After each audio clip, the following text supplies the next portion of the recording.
All right, guys, we're back. Episode number 3 of the V Talk with none other than Arielle Bloom, one of the amazing women that I have found along the way of my journey as a woman, as a wife, as a mother. She was my coach for a little bit, my strength coach when I just really needed to just get stronger and feel like myself again. You know, after CrossFit, when I got hurt, I kind of stepped away from strength training and, really didn't think that I could find it back again. And you were, promoting your program. And I was like, you know what? I got to reach back out to my girl and we'll just connect. And so you've been a really big part of my journey. So it was only fitting that you come join me on this series. We were talking a little bit before we got live and just how important I feel like this is for women to talk about. And you are that one in my group of women that I've been fortunate enough to meet along the way to have this conversation. I love it. Thank you. Here's my kid. Sure, you can have a snack. Sure, you can say hello. Can you say hi? Hi. This is my baby, my 8-year-old baby. Yeah. Is that it? Is that all you wanted to say? Okay. I was just doing a statue thing. Oh, a statue. Okay. I will tell her. Yes. That's a good statue. You're going to get a snack now? Okay. I will tell her about the statue thing. Okay. All right. Love you. He's into this thing of like being like, hey, mommy. And then I'm like, what? And he just stands there as a statue. And I'm like, what's going on, kid? He's like, oh, I'm a statue. And I was like, oh, okay. It's like the look at this, but like, just guess what I'm doing. Yes, exactly. So please give us about 90 seconds of a little intro of who you are, where you're at, being a mom, being a boss, wife, all that kind of thing. Who are you? Oh, man. Wow. Okay. I am a mom of 2. I had 2 kids in 2 years, and I have a 2.5-year-old now and a 1-year-old. So we're like in it. And prior to having kids, I was a nutritional therapy practitioner and a strength coach. I coached CrossFit for over 10 years. I absolutely loved it. And just when the pandemic happened, I like kind of got thrust out of coaching and into the online world. And it actually was a really big blessing in disguise for me. I had a lot of my own like autoimmune issues. I was going through all of these things and I did not know how to fix them. And so having the ability to take a step back and kind of dive into other methods of training and things like that, like really helped me personally. And so that learning, I wanted to teach other people. And so that's kind of how my business was grown through, a time when I feel like everybody was kind of looking for connection, me included.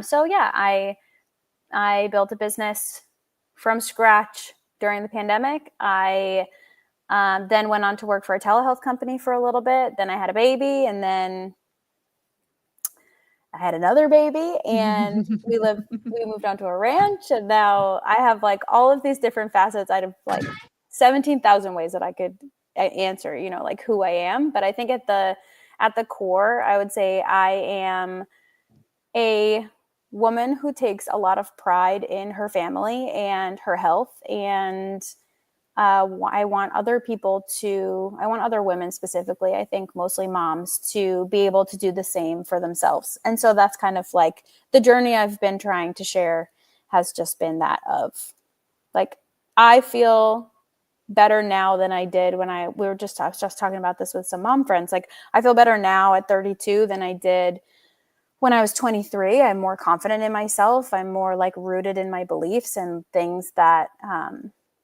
are important to me. And I want other people to feel the same way. I feel like once you have kids, we lose a lot of that.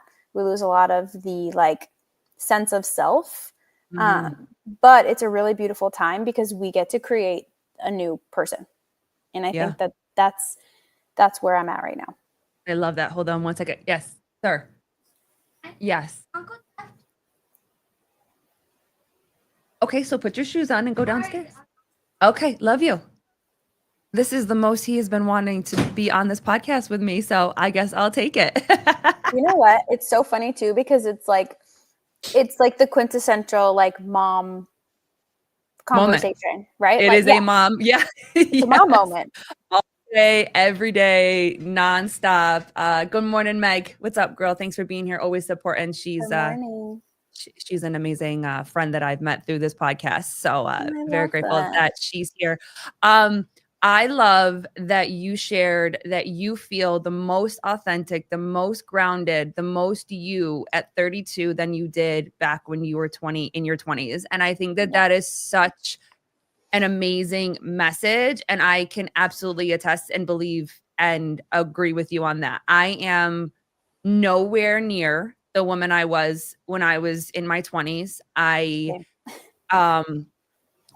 I went through a lot of stuff when I was young. I kind of had to grow up really fast. I got married very young, and I kind of always thought that that was just who I was going to be. I was just going to always, that's just who I was supposed to be. And I would navigate the world in trauma, in chaos, in being very reactive versus responsive. And it was a lot to do because I didn't really give myself the time, energy, or place to really move through that or walk Mhm. through that and heal through that. And, becoming a mom, I think that, yes, I think we lose ourselves, but I think too, and I would love to hear your feedback on this.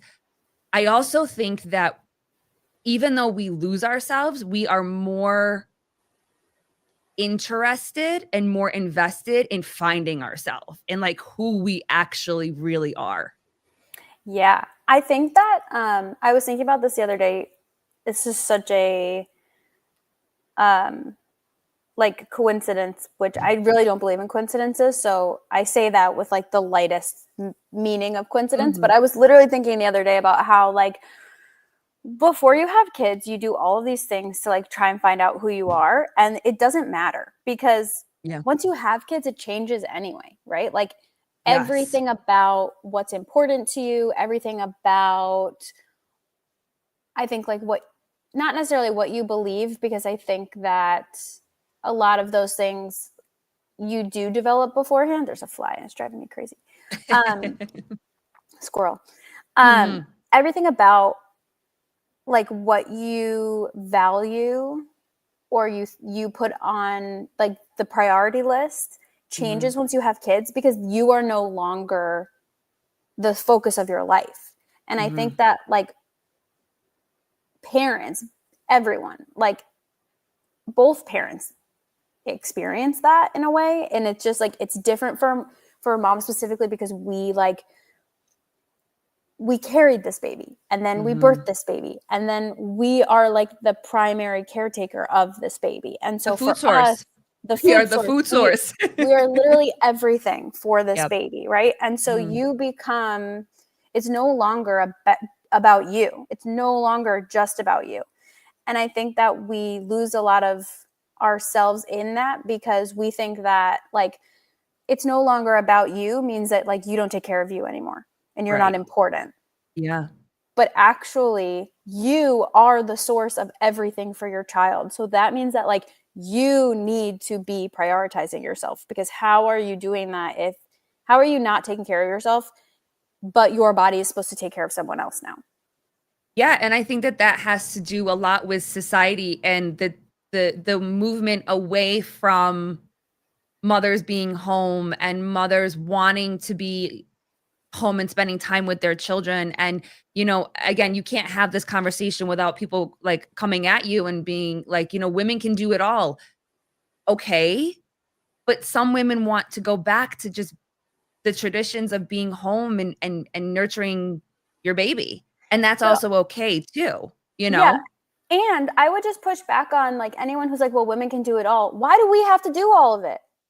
Right. Like what? Okay, sure, we could do it all, but like, why do we? But do we have want to? Right. And do we actually want to?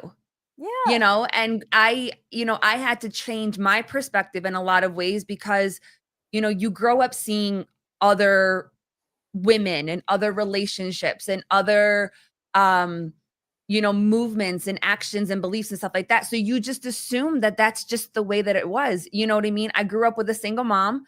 My father was around, but they weren't together. And I watched her work herself into the ground. So I just assumed that that's what a mother does. But then I also am processing the hardships of being a child of a single mom. Not listen, she did what she did with what she knew. And I think that we as children try to learn from that too. It's not in a way to bash our parents or bash what somebody else did or how they did it differently, but it's looking within and saying, you know what? I know how much I went through and how much hurt I had to deal with and process with all of these different movements that my mom did, that my parents did, and I want to do it a little bit differently. So I had to rewire myself, for many years of my wife saying once we had this kid, that I don't have to be at work 40 hours a week. I can find other ways around to navigate where I'm going to fill my cup. I'm going to bring to the family, bring into the home and whatever, a little bit of extra money and whatever. But really just for me to get out and be a person and get out of being the mom and being the primary and just like get off, like, those moments of like, I love you and get off me. I just need to be a woman. I just need to be a person for a second. But I had to like readjust my thinking for that. And I just don't think that every woman allows themselves to have those moments, like, because you can't say that. You can't say I'm important, because then what people hear is that you're neglecting your children. And that's not what I'm doing. Though there are stories of women that do, but that's not my story. What I'm saying, a lot like you, is that I'm the foundation of this house. And if I don't have my shit together, my house is going to crumble around me, Yeah. And when did you really realize the importance of your own personal health and wellness and the importance of you being good in order for you to serve and be that member of your family? So I think that I'm still learning that, honestly. That is probably like the source of the biggest conflict between me and my husband. And we don't have a lot of conflict, but that is probably like the number one source of conflict, is that like I will forget that and kind of like run myself ragged until I am extra irritable or like confrontational or something. And my husband's like, I've given you, like so many opportunities this week to like take time for yourself, and you keep saying no. And it's like, I can't say it any more clearer, Yeah. And so that is like that's something I think I still do struggle with, honestly. But I remember we did a childbirth education class. It was required through our midwife when we had our first son. And I remember going through like some of the information, I think it was like regarding postpartum and like, support taking care of your kid. Like, how can you support yourself, blah, blah, blah. And I just remember going through like, it takes this much energy to breastfeed. It takes this much energy to heal. Like just all of the like scientific pieces of like, okay, here's what's like physically happening postpartum, and like here's why you need to support that, and here's what you can do, and all these things. And I remember just thinking to myself, wow, like this isn't just about taking care of a baby. This is literally about taking care of myself also. And I can't take care of him if I can't take care of myself. And so that, I think, was the first kind of intro into, okay, I really do need to take care of myself here. And then just the physical feeling and evidence of getting back into movement after I had my son, eating the meals that my husband was so amazing postpartum because he works from home. So he took, I think, a week off with my son. But he worked from home in our living room at the time. So like I was on the couch, he was sitting, his desk was behind our couch at that point. And so between calls, between things, like he would get up and he would make me something to eat, and he would, do all of these things to make sure that I was taking care of myself, because otherwise I would have just sat here and starved because I was not going to get up to do it myself. Yeah. But yeah, I think those were the two biggest things. It was making sure that it was the learning piece of it, but then also the like once I started moving and I started to feel the difference of how my body felt when I took care of myself versus when I wasn't taking care of myself, it was kind of like, okay, this is the proof that I guess I needed to know that Yeah. that was the case. Yeah. Meg, it took me years to realize that I need to take care of myself to make sure I'm the best version of a mom to be for my kids. Joseph, always showing up. Thank you so much for being here. I've learned that the hard way. My priority is my kids, regardless of how I may be. Yeah. And I mean, in saying what Joseph was saying, the priority is my kids. The confusion is putting the kid in front of everything. Mhm. When I had our son, I experienced postpartum in a way of separation anxiety. I couldn't Mhm. leave him Mhm. because our the process of conception was very difficult. I didn't think I was going to be able to get pregnant. And then my pregnancy was very difficult. I was very sick during my pregnancy. So anything and everything scared the shit out of me. I was going to do something wrong. I had to get on medicine because I couldn't keep water down. I could not nurture my body, which is the Mhm. house for our child. So every single movement was terrifying. I didn't work Mhm. out. I didn't move. I barely got up and down off the couch. I would work a little bit, like one day a week. I would try to go to work, but then I would literally take that from that day that I worked. I would get home and I would have to recover for the entire week to be able to even just get off the couch mentally and physically to go back to work. And Mhm. then after having him, like I said, I didn't want to leave him. Like I didn't even want to leave him with my wife. I didn't even Yeah. want to leave him with my sister-in-law who happened to live literally 5 steps across the hall from us. Like it got to a point where my wife literally handed over our son, took me by the hands and like we're going out to dinner, which is down the street at one of our favorite restaurants. Like it's a walking distance. Like we are leaving this, you are leaving this house. And I put our son first. He Mhm. was front and center, and I completely neglected myself. I was irritable. I was very much like what you were saying. Like I would like run myself into the ground because I had to be a good mom and I had to be a good wife. My wife was giving me this amazing opportunity to be home. I didn't have to rush back to work, but Yeah. she's at work all day. So I need to make sure that the house is situated and she feels nurtured as my wife, that I need to do all of these things and then I need to be a mom all day and then I need to do this and I want to help her, so I'm going to keep the baby, but she hasn't seen the baby all day. So it was so many emotional layers or whatever. So when Yeah. I hear that idea of like put your kid first, I was like that didn't work for me because Mhm. I didn't know who I was. Like I feel like that I was could have almost lost my marriage because I was so not taking care of myself that I wasn't the person that I thought I was trying to be, which was the amazing wife and the amazing mother, Mhm. and so we go through these circles of our partners, our spouses are like, I'm giving you the time and space to go be a person because I love you enough and I can provide you that. Go do that. And we're just so like, I don't think we can. I don't think we can.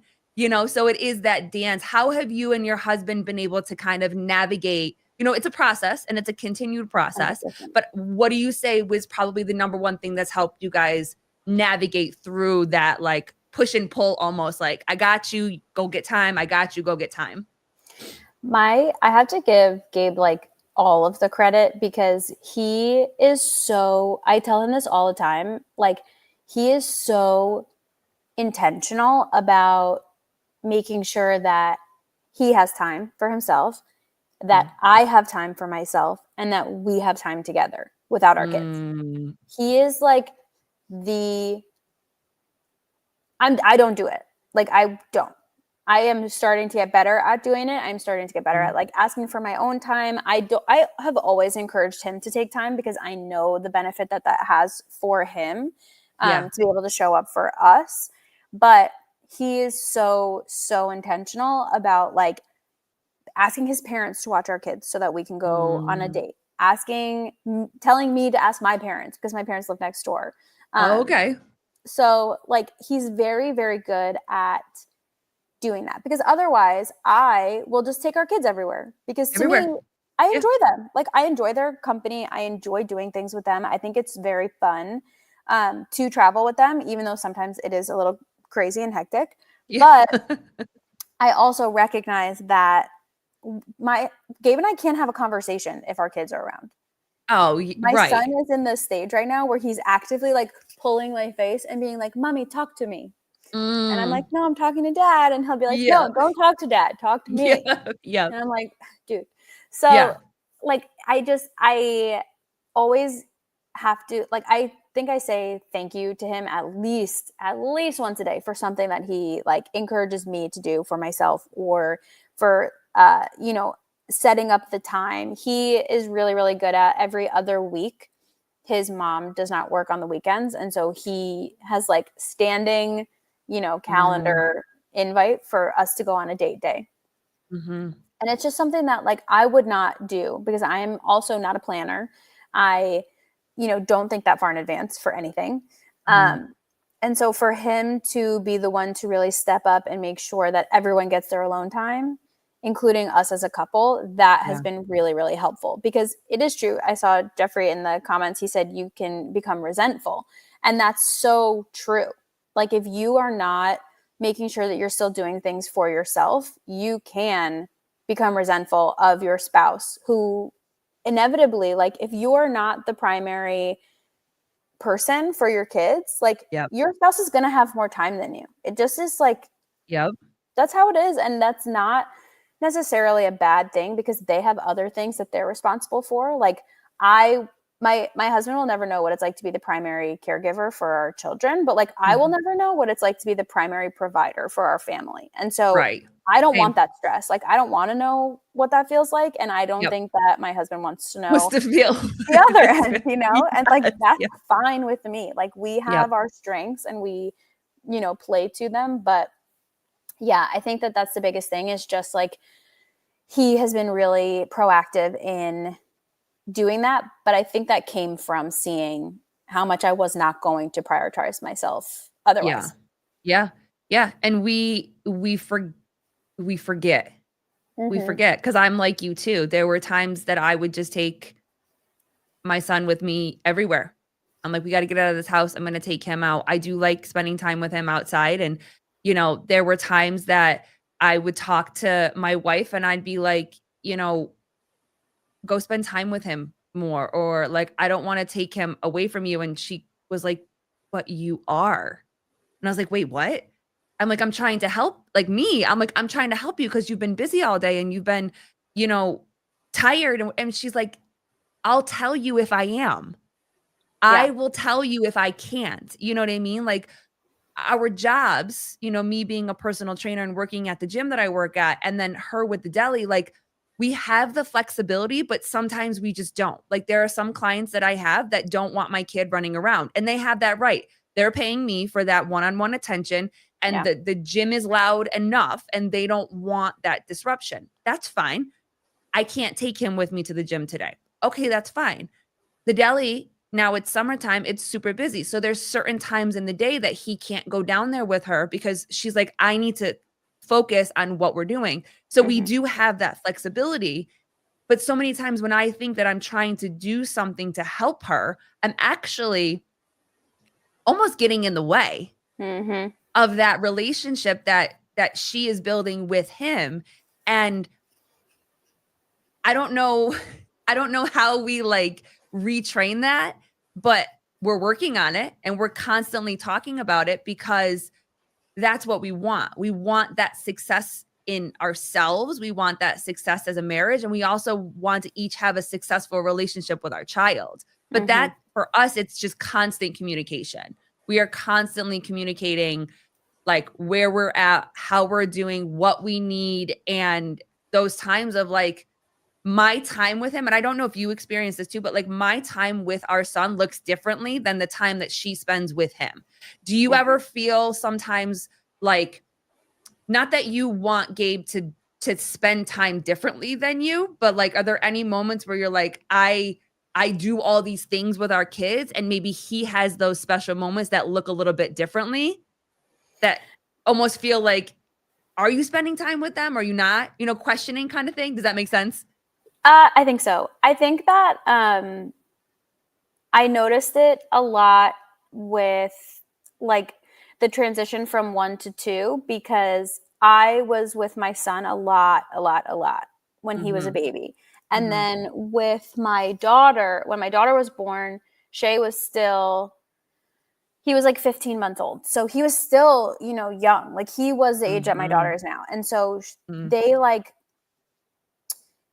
they need a lot of you, right? And like when my daughter was born as a baby, like a newborn, like she needs all of my attention. So my husband took my son and they were doing things. And I remember like kind of being like, oh, I wish like you would take him here, or I wish you would do this. And then he would take him to like different places. And I'd be like, oh, I wish I went with you guys. Like, I wish we could go, blah, blah, blah. You know, like I had a lot of like, oh, I wish that like we could do that. And I just remember Gabe being like, you will in time do these things with both of them. Like, don't rush trying to do these things now. This is not the time for that. And so I did really appreciate that from him. But then also the other thing that I like kind of heard that you said was like, you wish that they would like spend that time differently. And I definitely felt that at the beginning with my son, because I, you know, like spent all of the time with him before that. And I like know his preferences for things and you know, all those things. And it's like, okay, sure. And that doesn't mean that like he needs to stay that way. Like why can't he have other experiences and like learn new things and do different things, you know? Like my husband would bring him to gymnastics and I would be like, oh, get him to do blah, blah, blah, blah, blah. And then he was like, that's not like what we were doing today. You know, that's it's not up to me. It's up to this teacher. And, you know, I just think there was like a need, or not a need for control of the person, but like a need for control of like the situation. You know, and I think that it is an instinctual part of motherhood. Like we just want our kids to like have the best experience. And like, I think sometimes we just have to accept that like, maybe we don't know what's best all the time. Or our definition of the best situation or the best experience might be different. For us, it might be, you know, if it's at gymnastics, for instance, because that was the example that you brought up, maybe Shay doing like a tumble. For you, that might be like, oh, that was the experience. But for Gabe, it might be like hanging on the bar. You know what I mean? Like it's still an experience. It's still a moment. It's still something that can be celebrated and that can be something that they share together, but it doesn't look exactly the same. And I think that is the good and challenging part about one, having a good partner, you know, having a good spouse that, you know, does do things with your kid. You know, we're very lucky that way, but also navigating what the expectation is. You know, because I also, again, coming from the chaos of my childhood and the chaos of my teens and whatever, I am almost like I don't know how, like, I'm almost like overbearing sometimes, where it's like, I don't want him to experience what I went through. So I'm going to overbear everything. And sometimes that includes overbearing over my wife too. But yet I want her to have those moments with him and those experiences with him, and I'm helping, but am I? Like, I'm trying to overbear because of my stuff, not because of her stuff. Joseph, I don't know if I'd call it a helicopter parent. I don't think there's anything wrong with being a helicopter parent, especially now. Like, when I think of helicopter parent, I think of like protection against like social media, being online, other people, you know, that kind of stuff. But I'm talking about like this next level of like massively controlling what, you know, Arielle, what you were just saying, like massively wanting to be in control as to what everything looks like. Yeah. And I think, I do think that part of it is like, I forget where I heard this, but it was like, I remember hearing somewhere like, you're going to mess your kids up no matter what you do, even if you have the best intentions. And so the best thing you can do is just like, do your best, you know? And like, so that maybe that sounds bad, but like, to me, that was very freeing of like, if they're going to get messed up anyway, like they're going to have something that they're going to talk to a therapist about in like, you know, 20 years. At least I know that I have done the best that I can to like support them in a way that they seem to be enjoying. Yeah, absolutely. Jeffrey Birch, Papa Birch, thanks for being here. Being autistic throws a whole other dimension into that protection. Yeah. So, Arielle, I don't know if I told you, but my son is autistic, and he was diagnosed pretty late. He was diagnosed when he was 6. So first he was diagnosed severely speech delayed, ADHD, and then officially being diagnosed autistic and stuff like that. And so, yeah, that brings a whole nother level of protection, of, processing guilt and feeling like I did something wrong. You know what I mean? Right. And it's like, I mean, it really intensifies so many feelings as a parent, but also, what we were just talking about, that struggle between allowing him to figure things out and then also being that overbearing, over controlling type of parent too, So yeah, that definitely plays a factor into just being a mom. This world is very crazy. So and I would say also, like, I know that the circumstance is obviously different because there's such a like spectrum with autism too, like the abilities and all of these different things can range. But one of the things I think that has helped me the most in like raising my kids now in a way that makes me feel like parenthood gets a little bit easier is just like treating them like they're a little older than they are. And that's not with the expectation that they should act that way, but like recognizing that they're going to surprise us with the things that they can do. The same way they'll surprise us with things they can't do, And I think that like giving them the opportunity to rise to that occasion is always is something that you wouldn't regret. And I think that like you probably see that with your son. Like you maybe didn't think he could do something and then he like surprises you and you're like, oh wow, like oh yeah, I did not expect you to do that, Yeah, more times than not. And I again, that's something like my wife has been very good with, something that we've talked about a lot on here and that our listeners know is our son is a very picky eater. Like he's very, very picky. And we know that it has some to do with sensory, some to do with reflux, like that kind of stuff. But some days it just is so annoying. Like it's just annoying, and there was a couple weeks ago, I just got really irritated and I'm like, bud, you have to try new things. Like we're going to do this and whatever. And he was getting upset and that kind of stuff. And my wife was like, remember what he was eating before and what he's eating now. If he's only going to eat blueberries, at least he's eating blueberries. We've got some fruit in there.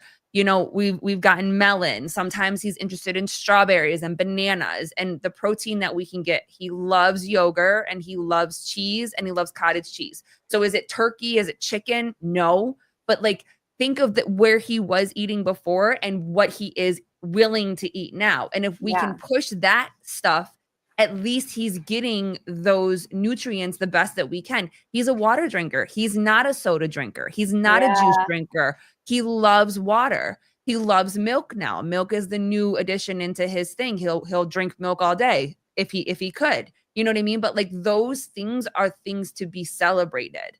And 100%. The focus of what he's not doing. And again, this was just frustration on me because if we go out, we have to find something for him to like, sometimes pick it up on the way for us to go sit down and have a dinner together or go out and have, lunch together or whatever. And I was just having one of those days where I was like, I don't want to have to drive all the way this way to turn around and drive all the way that way. You know what I mean? And then that was a me thing. That's not a him thing, right. But being able to celebrate those moments and being reminded of like, look how far he has come. And that was something that, we do with him too, is we don't use his autism as a crutch. So we inform people, like when he's on a sports team, we just inform them and say, Garrett is autistic, and he does have ADHD. This is just his information. Please don't use it as a crutch. Please don't use it as an excuse. Like rules are rules. And we talk to him rules are rules. No means no. This is how it is. You know what I mean? And like, we feel like that is nothing but beneficial for him. 100%. I agree. And I do think obviously like that changes with the type of autism or the type of, issues that they might have. But I think that the best that you can help them have some normalcy, like the same thing with a toddler. Like if you are letting them, have responsibility, they will step up to that. Yeah. But if you treat them like a baby, then that's all they're ever going to be, because that's all they're ever going to know. Right. Yeah. And I feel like it's hard because like obviously personality wise too, some kids are different. And like, I know at least for myself, even like sometimes it's annoying that the dish soap gets everywhere because my 2-year-old wants to wash the dishes with me. Yeah. He's really into like, we have a cast iron pan and you're supposed to use salt to like get stuff off the cast iron pan. He's like really into the salt right now. And like there's salt everywhere. It gets everywhere. Everywhere. And like that is annoying. That is inconvenient. That does mean that I have to clean up more things. And he's learning like that's how we treat the house. Like we treat our house. My husband just got here. We treat our house with respect. We clean things when they need to be cleaned. We, put things away together as a family, like all of those things. Yep. He's going to walk in a second. And I do think that helps at least. Hi, husband. Colleen says hi. I think that helps with the wanting to be involved, right? Like, and I think later on, that's going to help him do more around our house. And that's kind of the intention is like, okay, yes, this is really annoying. This is inconvenient right now. And in a few years, hopefully this will pay off. Yeah. But that's what the responsibility of being a parent is. We are meant to teach. Yes. We are meant to teach and show, and it's not going to, my dog almost didn't make it. So I have a 13-year-old dog and he's got a little bit of arthritis. And so he is trying to jump on the couch and almost didn't make it, but he's okay. It was like the one leg was hanging down and almost didn't get up. But that's part of being a parent. Is that we are meant to teach, we are meant to show and guide. And that's just what it is. So I would love to know if you have any, you are that stay-at-home mom. You do have a little side business as to, what fills your cup and stuff like that. But you're very much a traditional, I'll put traditional kind of mom, like with your kids, spending the time, primary care, primary parent. And how much have you loved that? And how much has that been difficult as like a society kind of conversation, the conversation around women staying home and being more present with their children or whatever? How have you kind of navigated the noise of the world versus like like just staying in your roots of this is what I want to do with my children? So that's a really good question. I feel like for me at first, I did kind of lean on the fact that like, I still had a couple of clients. Like, I quit my telehealth job, but like I still have a couple of clients. I'm just like scaling back. And then as I kind of thought more, I guess, about it, or I went through more of the like time of being home with my kids, I was like, actually, no, I'm a stay-at-home mom and I do a couple of things on the side, like to make a little bit of money so that I could get a coffee when I drive around for nap time. And I can like, do those kinds of things. And so I think that it was just I think at first I was not embarrassed, but I felt a little bit of that like stigma of like, I still want to seem ambitious. Yes. But like, who do I want to seem ambitious for? Because seeming ambitious and being ambitious are two different things. And like, I think a lot of people see being a stay-at-home mom as like mind-numbing or boring or all of these things. And I like would just push back on the fact that like as a stay-at-home mom, I have researched so many different things for the education of myself as a parent, Mm-hmm. from that like side of it to things that my kids want to learn. Mm-hmm. I don't like I am almost completely bilingual in Spanish. And so Amazing. and I think that being home has allowed me to learn a lot more things that I am actually interested in, but then also that my kids are interested in. Mm. And so I think that there's like this stigma around being a stay-at-home mom as being, I don't even want to say lazy because I vehemently disagree with that, but just being mind numbing or unambitious or like you're giving up your career and all of these Yeah. things. And I would just push back on all of that because I think when you become a mom, whether you stay at home or not, your like we said, your priority is now your children and it's bigger than yourself. And so you are willing to go to the ends of the earth to learn what you need to learn to be able to teach your children. Yeah. And so that to me, I think has just been the biggest shift is like I look back on all of the things I've learned in the past 2.5 years just from being with my kids. And I see just how much more I do now. Like, I don't know what I was doing with my time before I had kids Right. because Yeah. all the same things are getting done. We're still cooking dinner. We're still doing dishes. We're still, cleaning the house and doing laundry. And I'm still building a business. I'm still, I'm building a new business now. Like there are Mm-hmm. so many things that are happening that were also happening by that time. And I have 2 children that require a lot of my time. Like the Yeah. only reason we're recording this and I'm sitting down without anyone, coming up is because they're at my mother-in-law's for the Right. next hour. Like, Right. you know, Mm-hmm. I don't know what we were doing. I don't know, at least for me, even like what I was doing with my time before I had kids because I was wasting a lot of it.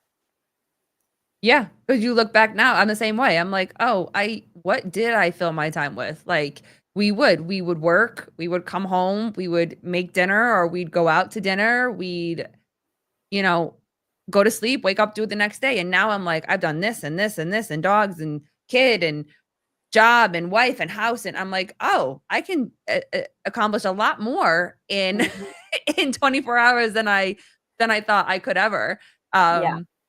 But kids definitely do that to you. Where Yeah. do you think that stigma started to happen? Where it was almost being looked down on women being in the home again, you know?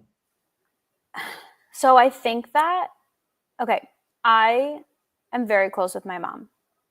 And so I don't want this to come off as like me bashing her. But my mom's generation Mhm. was they were the feminist generation. They were the ones that were like, Anti-home in a anti way. home. Anti-home in a way, yeah. Yes. Yeah. Yeah. And I remember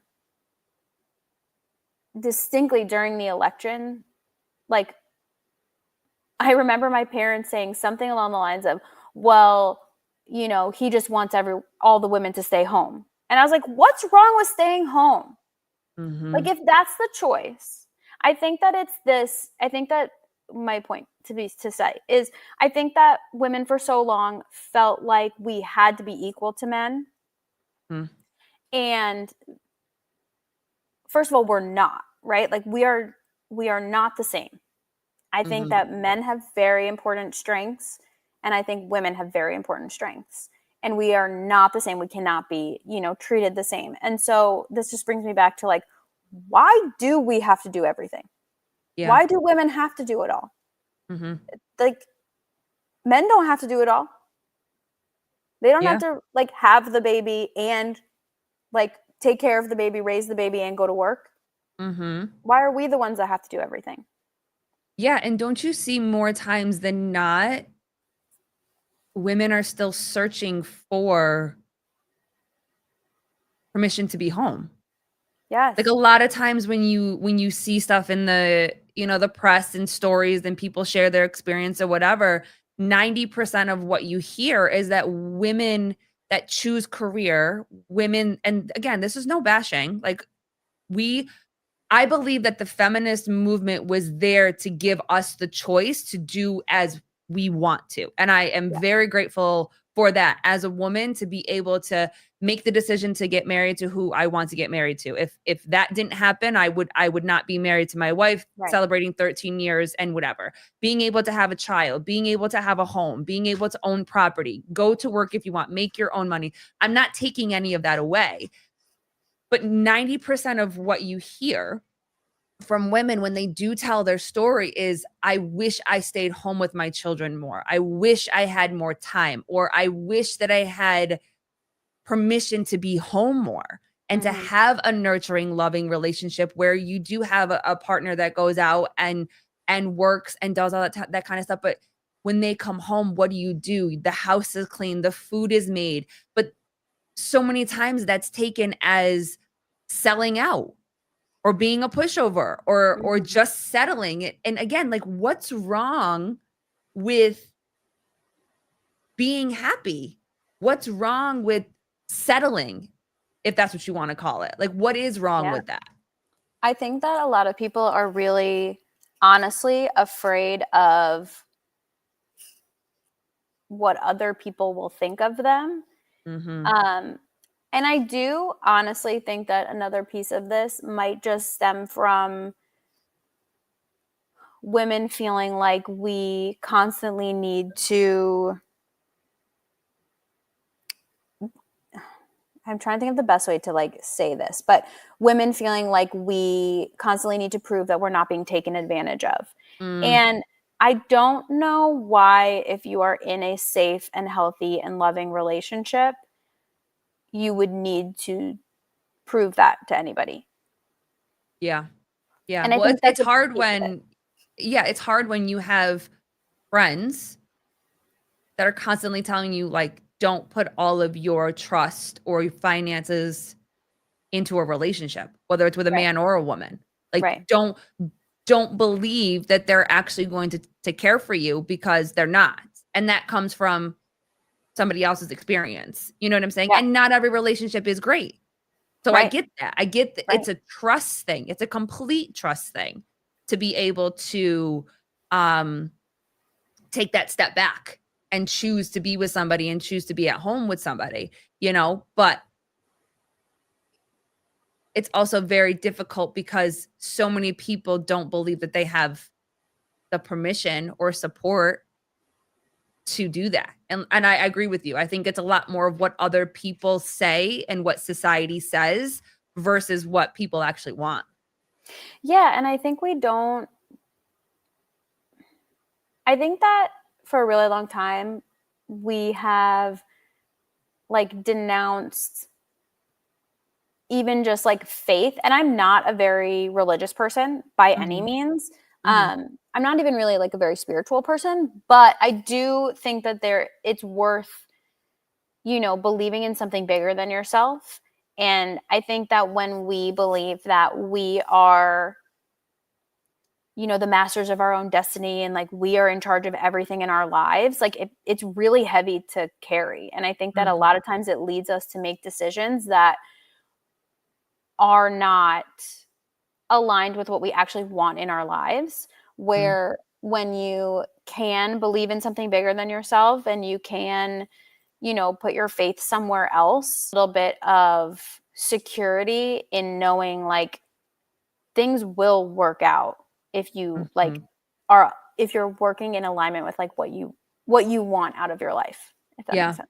Yeah. Does that make sense? I don't know Yeah. if that...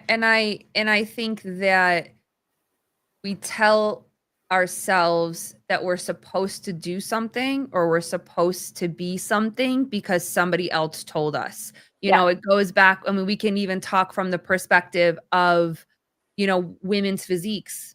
Years ago, you had to be pencil thin, blonde hair, perfect skin, blue eyes, whatever. That was the, best that you could be. And now we're in a world where women just want to be strong. Women want to are proud to walk around carrying a little bit more muscle on us. And, but then you have the responses of like, well, you're too muscular, or you can't, like, women can't be strong. You're still supposed to be super skinny. Or you have the other side where women are buying their bodies because they want to fit into a certain look because they feel that that is desirable. And that goes back to social media.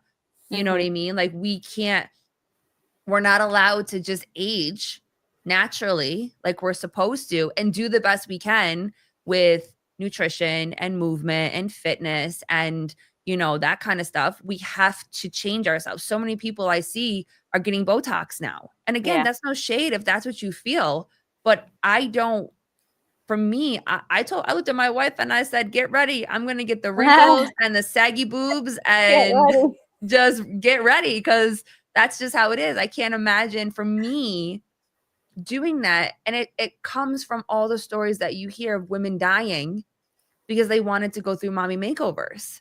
Yeah. And I just want to hug those women and be like, you didn't have to. Right. You were beautiful and you gave birth to children. And it's a miracle that so many women are unable to experience. I thought I was going to be one of those women not being able to carry a child. And instead of embracing the change that our bodies have gone through to create life, we constantly beat ourselves down because society says we're supposed to look a certain way. Yeah. And I think this just like ties really well back into what we were talking about at the beginning with like postpartum. You are already so vulnerable because you're like, you don't know what just happened. Like your entire life just changes in like a moment, and you're left with like the aftermath of like trying to figure out who you are. And a lot of, I think what we see online and all these things are like these beauty standards that are unrealistic, but then also, our internal dialogue of like, I don't feel like myself. I don't know what's wrong. Like what's wrong with me? And there's like there's nothing wrong with you. It's completely normal to feel like your whole world was just rocked, because it was. I was like, because it was. It absolutely was. Literally everything changes. Yep. And your body will never be the same. And I think that's not what, we never actually talk about the fact that our bodies will never be the same. They will never be. My hips have gotten bigger because of my kid, and they will not go back. And I can spend the rest of my life trying to shrink them back. They're not going back. This is the body post baby, and it's so sad to hear so many stories of women that do go through having children and feel that they have to get their body back in whatever way they have to, whether it's, nutrition and fitness or taking the route of going under the knife or whatever, to feel like they have their body back. Yeah. And it's unfortunate for a lot of reasons, but I think one of the biggest is that like a lot of people are just sold, a lot of women especially are sold this idea that like, oh, you could just pay a lot of money and fix it. When really, like, this is so cliche, but like the process of building muscle, getting stronger, prioritizing yourself, taking care of your nutrition, all of these things, like those are the things that help you get that pink back faster. It's not the tummy tuck or the mommy makeover or the Botox, which all have insane risks. Lifting weights, eating nourishing foods, taking 5 to 10 minutes for yourself every single day, like the risks are very, very low. Yeah. But it will take longer, and it's something that you are in charge of. You have to do it. Right. It's your fault if you don't do it. Yeah. It's not the doctor's fault if you die. Yeah. Yeah. So I think that it just goes back to like a general societal um, lack of appreciation for hard work. And I think that it's a big reason why a lot of people are depressed or anxious. And it's just because we're not doing things anymore that show that we can do hard things. Mm-hmm. Yeah.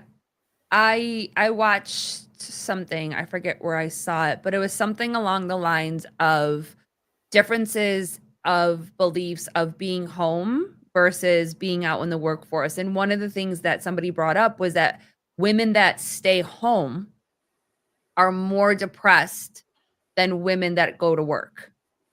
That it's the women that stay home that are popping the pills more, that are on anxiety meds, that are anxious and that kind of stuff versus the ones that go out to work every single day.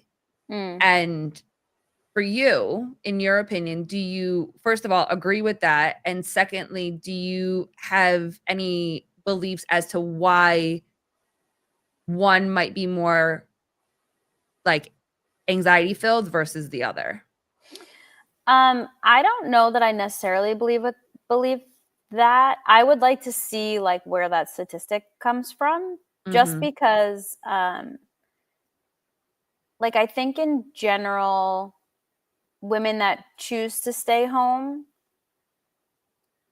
like they make a choice to do so. And so I think that in that choice, you're weighing, like, okay, do I want my kids to be in daycare? Like, do I want to be working to pay for daycare, or do I want to be home with my kids so that I can, be with them, have a little bit more freedom in that way? I also want to know, like,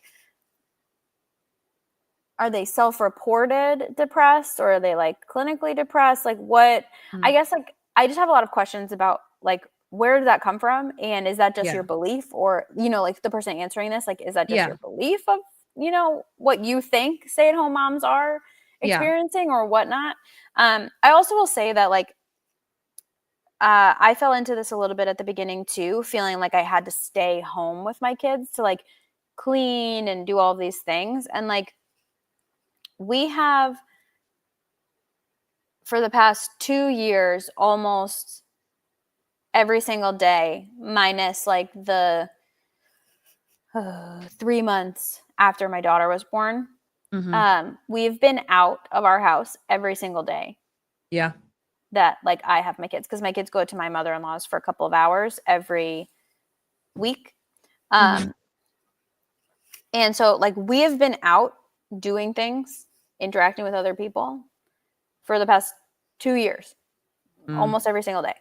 Yep. And so I think that like there's a misconception that if you stay at home with your kids, you have to be in your house.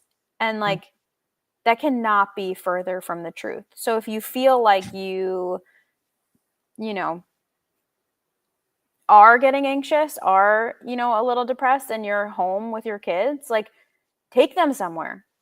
Go get out of the house. Go out of your house. Yeah. Yeah. Yeah. It just like I think we don't do ourselves any favors if we are trying to make life harder just for the sake of it being harder. But I think we do need to start doing things that feel hard. I love that. I love that. We believe that things are harder because we make them harder more times than Yeah. not. More Yeah. times than not. And that is a very big lesson that I've had to learn myself is that, when I was walking through life triggered with everything, it wasn't until I got very, very, very uncomfortable, you know, in my shit and what I needed to work through in order to be able to walk around not being so triggered anymore. And that has to do Yeah. with um Jess Glazier, and then obviously I met you through Nick. Like I did a huge growth process with Nick, and then I Yeah. continued that. I think it was like 6 months later or whatever. I was with MT Mhm. Mary for about a year, 6 months to a Yeah. year, and between that really was like the switch for me that I just was ready to stop making things so much harder for me and finally face the things that are just naturally hard, which is being a parent and allowing my kid to go someplace with people that I have to trust and believe that they always have his best interests at heart. Teaching him the best that I can to navigate the world that's around us. Stop being so emotionally dysregulated. That's literally pouring into my kid to show him how being dysregulated is. You know what I mean? And I'll never forget Mary helped me realize that I was the catalyst for my son's dysregulation because I could not regulate myself. And I was like, but I'm not. I'm not freaking out in front of him. I'm not getting mad in front of him. And she's like, he can feel your energy every Yeah. time that you move. And if you're Yeah. dropping him off and you're anxious, of course he's going to be anxious. And Yep. he doesn't have the words or the capability to navigate what that looks like. So what's going to happen? He's going to have he's going to elope at school and try to run out of the classroom because he doesn't want to do what he's being told to do. He, won't follow directions. So they just give him an iPad and go put him in the corner because they don't want him freaking out. But he needs the socialization. He needs that structure. He needs his speech therapy and his OT and all of these type of things. Like he needs that stuff to help him.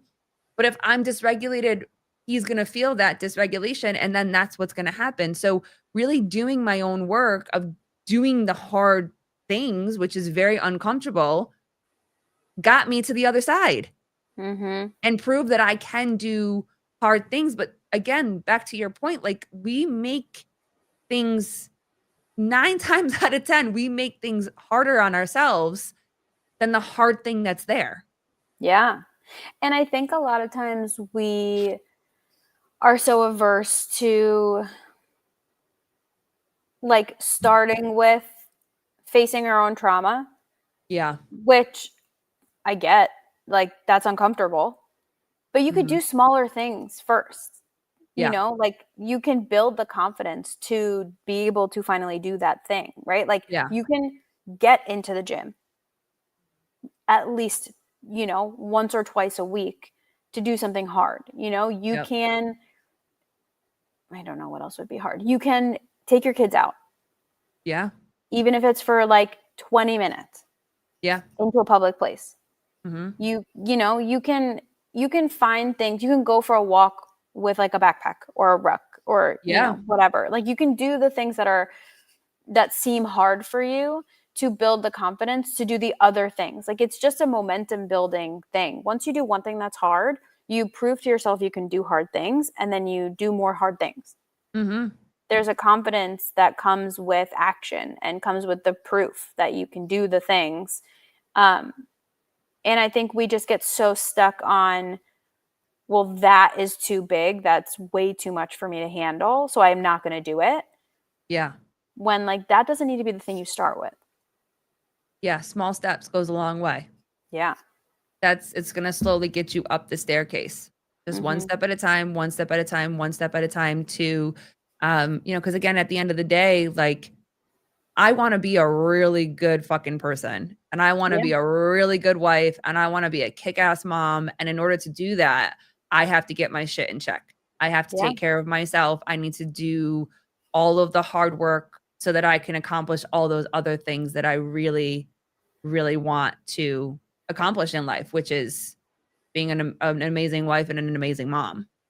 Yeah. And a lot of that starts with prioritizing yourself and prioritizing your relationships and doing things that may seem counterintuitive, like not spending 24 hours with your children.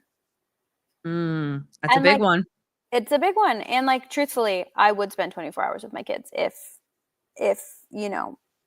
it weren't so detrimental for me in some cases. But like, I follow a lot of people that do like research and things on hunter-gatherer societies and ancient societies of people. And our children were never meant to, like hunter-gatherer societies especially, our children were never meant to only be with mom and dad. There is like, research upon research of hundreds of thousands of years of children being raised in villages, like actual villages of people. And so like you're not meant to. Our kids are not meant to only be raised by us. Yeah. We are the primary people, but aunts, uncles, grandparents, trusted friends, chosen family, things like that. Like our kids Mhm. are meant to have other inputs of people because that's how they learn how to interact in societies. It's not meant to just be us. And I think Yeah. that's why so many moms maybe do feel like they're depressed or anxious. And it's because we're putting this pressure on ourselves that we have to do everything. And we're Yeah. not meant to do everything from like a evolutionary standpoint, So Yeah.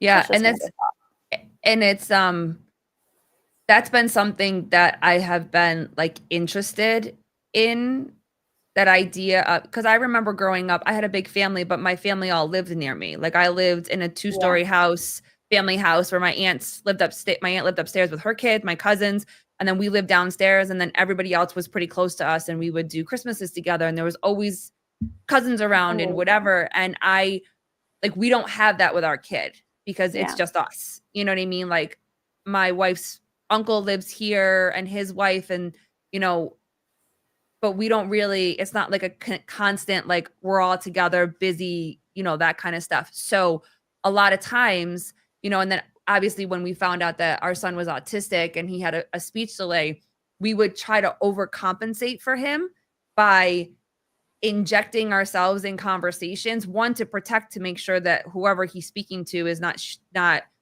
sharing beliefs or conversations that are inappropriate with our kid, because Hmm. unfortunately in our society now you have to be careful with that. You Yeah. can't just trust that every person is just going to stay on topic for what the Yeah. conversation is. And also feeling like we needed to speak for him so that people could understand him. But we're starting Yeah. to see that now that we've started to kind of take that step back and allow him, and he's in programs and dropping him off and leaving. Like I'm not sitting in my car anymore outside. Like I'm dropping him off and Hmm. I'm leaving him with trusted adults and with other kids his own age. There's a tennis camp out here that's owned by two amazing coaches. I've become friends with them, trust them, and he goes to camp for a big portion of summer that I Yeah. literally drop him off and he goes and figures it out, Hmm. and other after school programs and those kind of things. And then at school, really leaning on the adults that are at school with him and trusting in those adults to, again, act accordingly and always have his best interest at heart. But for a long time, we felt like we needed to interject ourselves into every single step that he does Hmm. to overcompensate or make sure that we're raising him right.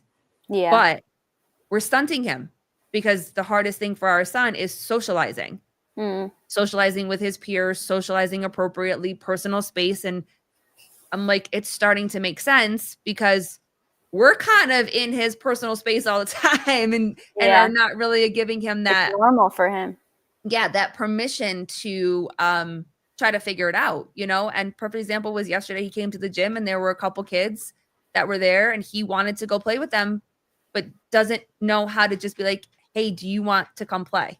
Hey, do you Hmm. want to run around? Hey, do you want to jump with this? He kind of just stares and looks, and then tries to get them to understand what he wants, and Yeah. they don't. You know what I mean? So Yeah. but that takes practice. That just takes practice for him to do. Right. um but having that village, it's tough to find a village these For days, sure. because again, you don't know what people's beliefs are. Yeah. And also too, you want to think, and I don't know if you've felt this with just society in itself, like villages just aren't what they used to be. Like 100%. caring for each other is just not what it used to be. Yeah, I mean, there's a lot of divisiveness. I think that, like, obviously the media has a lot to do with it, but like, there just is a lot of divisiveness around. And the unfortunate thing is, like, I bet you if went around and asked every single person, like, what they believed genuinely, like, what they wanted for their families and all these things, like, 9 times out of 10, I would say it's probably very similar between Right. every side. and we're just like told that we're vastly different, and like like you're told to hate your neighbor instead of love your Yep. neighbors, Yep. Yeah. and it is unfortunate because like you have a conversation with somebody, that they are, they have similar values to you, but you are not set up to be in that position to do so. Mm-hmm. And so it is tough. It is really like, it is hard. But I will say that like, even with my own family and Gabe's family, like we do have different beliefs on a lot of things. And I still know and trust that like they will put my kids first, and they're not necessarily going to try and indoctrinate them with something that we maybe don't believe or agree with. Yeah. And at the same time, I know that like we have a good open line of communication, both with our parents, but also with our like unit, to be able to say like, this is what we believe. Like, these are the things that are important to us. Like, Yep. if you hear different things, that's, an opportunity for conversation. But I don't think that everyone all the time throughout history has ever agreed on every single thing. And so I feel like I don't want it to stop me from letting my kids go out and experience other things, because I don't know, I don't want them to be sheltered from other beliefs just because I don't agree with them. Yeah. Yeah. And that's a really big message that we can share with our kids. And that's through my own growth of, again, healing myself and looking at the world differently. And my son has opened my eyes in a way that, and we'll kind of bring this full circle because I don't want to keep you all day. You should have your little bit of alone time before you go get your babies. We talk about prioritizing, and that's important. But allowing different views to have some truth in actually how I believe. And it doesn't take away from somebody else's beliefs, but there's certain things that I'm like, oh, I believe a little bit more of this. But in some cases, if you believe even a little bit of this, then you can't be a part of this. You know what I mean? So and that's very difficult and that's very frustrating, but that's something that we have learned and have been able to experience on this podcast, is having difference of opinions. But again, at the end of the day, 9 times out of 10, like you said, we agree closer than we don't. But it's the explosion of the media on this side. It's the explosion of the media on that side. It's we're meant to constantly be like this with each other because we don't check all the boxes on each other's lists. Yeah. And it's like, I don't have to agree with this, but nobody's hurting anybody. So it's okay that we don't agree on this particular thing. It doesn't mean you're a bad person. It doesn't mean I'm a bad person. But as long as the base is that we're all kind to each other and we're not hurting each other and we're not trying to take advantage of each other, I'm cool with what you believe or don't believe. Right. And I hope with time, I'm a little pessimistic when it comes to this right now because the heat of the world. But I hope with time, like with conversations like this and continuing the conversation about everything with other people, that we can start changing and tone down and start putting out the fires that are just constantly being lit over here and lit over there. Yeah, I do think I see a shift of like with kind of independent media and these, different streams. I do see a little bit more of like that conversation happening, which it gives me hope, right? Like, because more people are going to those sources now for news and for information, it feels like there's a little bit more of like a well-rounded conversation that's able to happen. And like, I don't think that we're necessarily ever going to figure everything out. And, No, that I don't is think so human beings. Yes. That we are complicated.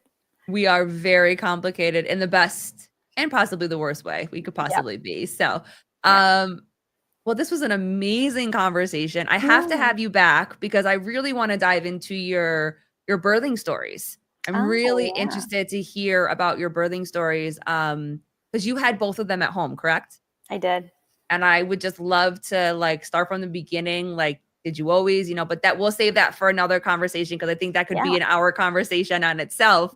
And don't want to keep you any longer. So hang tight. I'm going to say goodbye to you personally before I let you go. But to everybody that tuned in, thank you guys so much. I put in the description Arielle's Instagram. So if you have any questions for her personally or want to learn a little bit more about her, I know you're doing an amazing hair kind of stuff going on now, which I'm loving. So if you have any questions or interest in that, head over there, check her out. We will be back later this afternoon with Claire Bays. So come check out that tonight. I think it's at 5:30 Eastern Standard Time. And after that, we'll see you guys on the next one. Thanks, guys. Thanks.